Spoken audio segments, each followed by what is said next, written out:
Je vais vous parler d'équipe, de mon équipe, de la raison pour laquelle j'ai créé cette équipe, de ce que j'aime chez eux et de comment ça se passe au sein de l'équipe.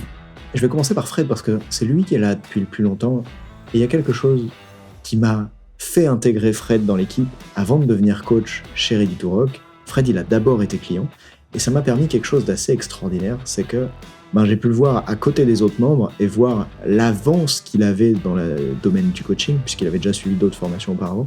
Il avait un domaine de compétences que je n'ai pas du tout.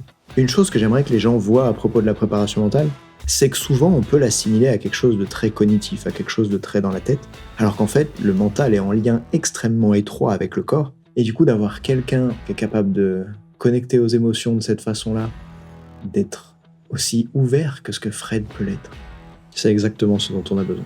Sa spécialité, c'est les immersions très très froides, dans l'eau froide, dans la neige. Et Fred, il fait rentrer les gens dans l'eau à 3 degrés, il les fait rester 10 minutes, et quand les gens sortent, ils changent à propos de ce qu'ils croient possible à propos d'eux-mêmes. Ils changent leur perception, parce qu'on se dit, si en 10 minutes je peux changer des perceptions que j'ai eues toute ma vie, comment je pourrais changer les autres perceptions qui bloquent le reste de ma vie ? Fred, c'est quelqu'un qui fait tout ça chez les gens. Et du coup, c'est juste merveilleux de l'avoir dans l'équipe.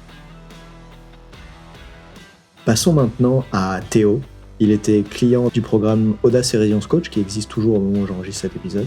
C'était un entraîneur de ski alpin. Et quand je l'ai vu au sein du groupe, que j'ai vu l'investissement qu'il avait, mais surtout, avant même que Théo apprenne auprès de moi, il avait déjà tout donné pour apprendre en préparation mentale. Il s'y intéressait à droite à gauche, dans les bouquins sur Internet, et surtout il s'y intéressait à l'endroit le plus important, avec ses athlètes.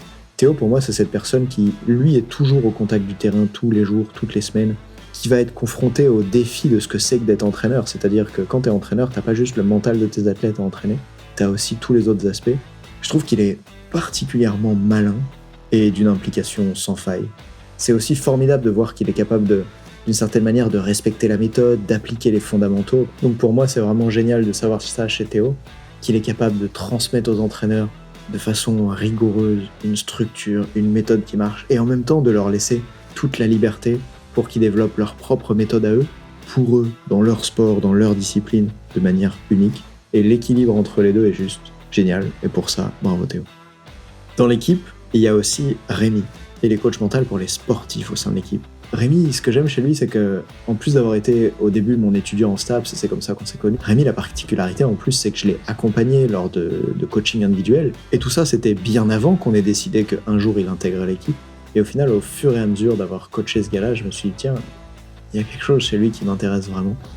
Et j'ai vraiment beaucoup de chance d'avoir des mecs qui sont aussi impliqués pour la préparation mentale, aussi curieux de coaching, d'avoir envie d'apprendre plus, d'aller plus loin. Et il y a ça chez Rémi. Et c'est marrant de remarquer les liens qu'il est capable de faire entre différentes choses, comment il est capable de connecter des principes psychologiques entre eux ou des croyances que la personne vient de lui donner en une dizaine de minutes, par exemple, et de connecter les points. C'est exactement le type de profil que j'ai envie qu'on ait dans l'équipe et qu'on ait aussi chez nos clients. Des gens qui veulent se dépasser, évoluer, aller plus loin. Et pour moi, Rémi représente ça aussi.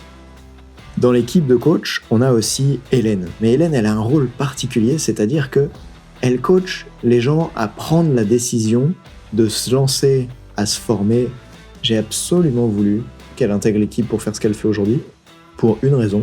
C'est qu'on s'est rencontrés dans un cadre complètement différent, on suivait une formation de coaching, elle et moi, et Hélène, elle m'a coaché à une période qui était particulièrement difficile pour moi. Elle avait cette façon de coacher si intéressante. Elle est capable de se connecter vraiment aux sensations, à ce que la personne ressent, aux émotions. Hélène, elle est capable de forcer les gens à se connecter à leurs émotions, à leurs ressentis, à les emmener voir ce qu'ils n'ont pas envie de voir, à les emmener voir ce qu'ils ont besoin de voir. Mais quand je dis voir, en fait, je veux dire ressentir. Elle est capable de porter des projets et c'est tellement aidant au sein de l'équipe d'avoir quelqu'un qui peut avoir ce niveau d'initiative et de vision-là et de dévouement aussi au sein de l'entreprise. Elle, en étant totalement dédiée à Ready to Rock, ça lui permet d'avoir déjà un regard plus grand sur ce qu'on fait et de s'impliquer plus largement dans différents projets jusqu'à presque créer ses propres projets en fait. Et merci Hélène.